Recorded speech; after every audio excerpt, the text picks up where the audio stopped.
Америкада расизм бар ма? Мен өзім Work and Travel программасымен 2 рет США-ға барған болатын және өз историямен бөліскім келіп тұр. Ең бірінші жылы, бірінші курстан кейін барғанда мен Массачусетс штатында болдым, Кейп-Код полуостровында, және мен ол жерде ешқандай расизм, дискриминация деген сияқты нәрселермен тап болған жоқпын.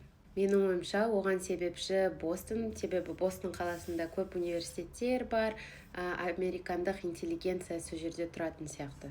Сондықтан Кейп-Кодта да барлық адамдар сондай educated, олай дискриминировать етуге болмайтынын түсінетін, білетін адамдар болды. Ал осы жылы мен Нью-Хэмпшир штатында істедім, Хэмптон-Бич қаласында. Ол да Бостоннан қатты алыс емес. Мен ойладым басында Кейп-Код сияқты күшті жер болатын шығар, адамдары да сондай жақсы, бірақ мен қатты қателестім. Мен итальяндық ресторанда істедім, бірақ ол жерде где-то 95% румындар істеді, және барлық румын серверлардың арасында, яғни официанттардың арасында мен қазақ болдым.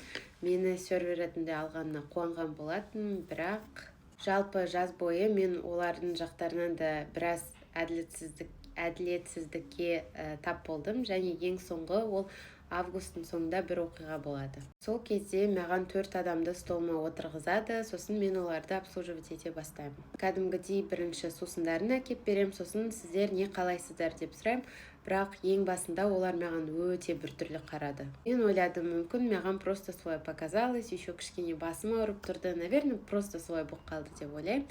Сонымен не қалайсыздар деп сұраймын. Олар менюді алады да, оны өтірік оқи алмағандықтан бұлай ежелеп тұрады да, қалайтын менюдағы затын қытайша акцентпен айтады. Сосын мен оған ладно деймін да, ештеңе демеймін, сосын тамақтарына келем, и қайта-қайта суын келіп толтырып тұру керексің да, бокалдағы. Суын келіп толтырып тұрсам, маған бір американец it continues serving me дейді. Яғни бұл мені әлі обслуживать етіп тұр дейді да, өзінің қасындағы адамдарына. И маған қарайды да, қолымды ұстап, ха-ха-ха, it's American joke дейді маған.